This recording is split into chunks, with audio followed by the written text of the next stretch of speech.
दोस्तों आपका स्वागत है हमारे चैनल बोरियर एजुकेशन न्यूज़ में। आज मैं लेकर आया हूँ 3 जून की महत्वपूर्ण करंट अफेयर। दोस्तों हम वीडियो के अंत में क्विज लगाते हैं जिससे हमें रिवीजन में बहुत हेल्प मिलती है। इसलिए दोस्तों वीडियो को शुरू से लेकर एंड तक जरूर देखना। और दोस्तों आपके वीडियो के सामने ये रेड कलर का सब्सक्राइब का बटन आ रहा हुआ है, इस पर क्लिक कर देना जिससे आपको हमारी वीडियो की नई नई नोटिफिकेशन आपको मिलती रहेंगी। चलिए दोस्तों आज वीडियो शुरू करते हैं। आज की करंट अफेयर, हाल ही में वन नेशन वन स्टैंडर्ड योजना में शामिल होने वाले देश का पहला मानक निकाय कौन बन गया है? इसका जो राइट आंसर है वो है RDSO। हाल ही में RDSO one nation one standard योजना में शामिल होने वाला देश का पहला मानक निकाय बन गया है। और RDSO की जो फुल फॉर्म है वो क्या है? वो है research design and standard organisation. और इसका जो मुख्यालय है वो लखनऊ में स्थित है। और इसकी जो स्थापना हुई थी वो हुई थी 1921 में। हाल ही में बागवानी क्लस्टर विकास कार्यक्रम का शुभारंभ किसने किया है? इसका जो राइट आंसर है वो है नरेंद्र सिंह तोमर। हाल ही में नरेंद्र सिंह तोमर ने बागवानी क्लस्टर विकास कार्यक्रम का शुभारंभ किया है। विश्व स्वास्थ्य संगठन ने किस देश में सबसे पहले पाए गए कोविड-19 वेरिएंट का नाम कप्पा और डेल्टा रखा है? इसका जो राइट आंसर है वो है भारत। हाल ही में भारत में जो कोविड-19 का सबसे पहला जो वेरिएंट पाया गया था उसका विश्व स्वास्थ्य संगठन ने नाम कप्पा और डेल्टा रखा है। WHO की जो स्थापना हुई थी वो 7 अप्रैल 1948 को हुई थी। और इसकी WHO संयुक्त राष्ट्र की एक विशेष एजेंसी है जो कि अंतर्राष्ट्रीय सार्वजनिक स्वास्थ्य के लिए जिम्मेदार है। और WHO का जो मुख्यालय है वो स्विट्जरलैंड के जिनेवा में स्थित है। और जो इसके वर्तमान अध्यक्ष है वो हैं डॉक्टर टेड्रोस अधानोम घेब्रेयेसस है। राष्ट्रीय मानवाधिकार आयोग के नए अध्यक्ष कौन बने हैं? इसका जो राइट आंसर है वो है अरुण कुमार मिश्रा। हाल ही में राष्ट्रीय मानवाधिकार आयोग के जो नए अध्यक्ष हैं वो हैं अरुण कुमार मिश्रा। थोड़ी राष्ट्रीय मानवाधिकार आयोग की बात करते हैं। इसका जो गठन हुआ था वो 12 अक्टूबर 1993 को हुआ था। और इसका जो क्षेत्राधिकार है वो है भारत सरकार के हाथ में है। और जो इसका मुख्यालय है वो नई दिल्ली में स्थित है। मैग्मा फिनकॉर्प के अध्यक्ष कौन बने हैं? इसका जो राइट आंसर है वो है आधार पूनावाला। हाल ही में आधार पूनावाला मैग्मा फिनकॉर्प के अध्यक्ष बने हैं। जो मैग्मा फिनकॉर्प है उसका मुख्यालय पश्चिम बंगाल में स्थित है। और इसके जो संस्थापक थे वो थे मयंक पोद्दार और संजय चमरिया थे। और इसकी जो स्थापना हुई थी वो हुई थी 1988 में इसकी स्थापना हुई थी। नौसेना स्टाफ के उप प्रमुख के रूप में पदभार किसने ग्रहण किया है?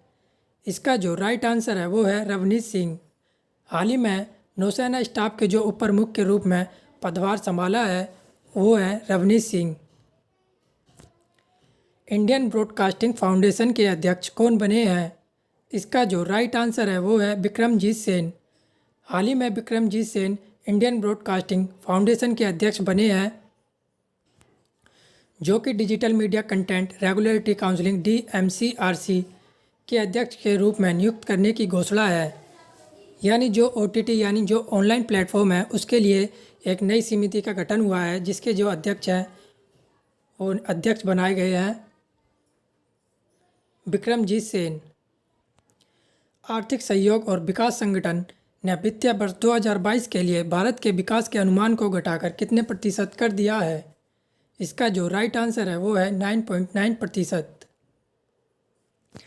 आर्थिक सहयोग और विकास संगठन ने पहले इसकी वृद्धि दर 12.6% का अनुमान लगाया था। और इसका जो मुख्यालय वो स्थित है फ्रांस के पेरिस में स्थित है। और इसकी जो स्थापना हुई थी वो हुई थी 30 सितंबर 1961 को। SBI अर्थशास्त्रियों ने वित्तीय वर्ष 2022 के लिए भारत के विकास के अनुमान को घटाकर कितने प्रतिशत कर दिया है? इसका जो राइट आंसर है वो है 7.9%। हाल ही में SBI अर्थशास्त्रियों ने वित्तीय वर्ष 2022 के लिए भारत के विकास को अनुमान को घटाकर 7.9% कर दिया है। पहले जो इनने अनुमान लगाया था वो था 10.4%। और जो रिपोर्ट किसकी रिपोर्ट में गया था इकोवॉर्प में लिखा है इसकी रिपोर्ट के बारे में। SBI की फुल फॉर्म है स्टेट बैंक ऑफ इंडिया। और इसके 2 अध्यक्ष हैं वो हैं दिनेश कुमार खारा। और इसका जो मुख्यालय स्थित है वो है मुंबई में। इसकी स्थापना 1 जुलाई 1955 को ही थी। हाल ही में दिल्ली पुलिस कांस्टेबल में जो एग्ज़ाम हुआ था उसमें करंट का ये क्वेश्चन पूछा गया था कि एसबीआई की स्थापना कब हुई थी। यानी ऐसे भी करंट में क्वेश्चन पूछे जाते हैं कि स्थापना कब हुई थी, इसका मुख्यालय कहाँ पर स्थित है। ऐसे भी क्वेश्चन रटे होने चाहिए, यानी याद होने चाहिए, ऐसे भी क्वेश्चन आते हैं। मूडीज इन्वेस्टर सर्विस के अनुसार भारत की अर्थव्यवस्था चालू वित्त वर्ष 2021 से 22 कितने प्रतिशत की वृद्धि करेगी। इसका जो राइट आंसर है वो है 9.3%। हाल ही में मूडीज जो इन्वेस्टर सर्विस है उसके अनुसार जो भारत की जो अर्थव्यवस्था अभी चालू है वो 21-22 में 9.3% बढ़ने की आशंका लगाई जा रही है। विश्व स्वास्थ्य सभा ने 23 जनवरी को कौन सा विश्व दिवस के रूप में मान्यता देने का निर्णय लिया है। इसका जो राइट आंसर है वो है विश्व एनडीटी दिवस। हाल ही में विश्व एनडीटी दिवस को विश्व स्वास्थ्य सभा ने 30 जनवरी को विश्व दिवस के रूप में मान्यता प्रदान की है। और जो विश्व एनडीटी का मतलब क्या है, ये 23 जनवरी को विश्व उपेक्षित उष्णकटिबंधीय रोग दिवस अर्थात विश्व एनटीडी के रूप में मान्यता देने का निर्णय का समर्थन किया है। हाल ही में किसका संविधान सभा के अंतिम जीवित सदस्य का निधन हो गया है। इसका जो राइट आंसर है वो है टी.एम. कालियानन। हाल ही में टी.एम. कालियानन का संविधान सभा के अंतिम जीवित सदस्य का निधन हो गया है। संविधान सभा में सबसे कम आयु के सदस्य थे और भारत की पहली अनितम संसद के सदस्य भी थे। इनका 101 वर्ष की आयु में निधन हुआ है। दोस्तों ये थी हमारी आज की करंट अफेयर। चलिए देखते हैं अपने क्विज टेस्ट जो हमने पिछली वाली वीडियो में दिए थे। हमने ये पूछा था 2020 और 21 यूईएफए चैंपियंस लीग फाइनल किसने जीता था। इसका जो राइट आंसर था वो था चेल्सी। यानी यूईएफए चैंपियंस लीग के फाइनल में मैनचेस्टर सिटी को 1-0 से हराकर इसका खिताब जीता था।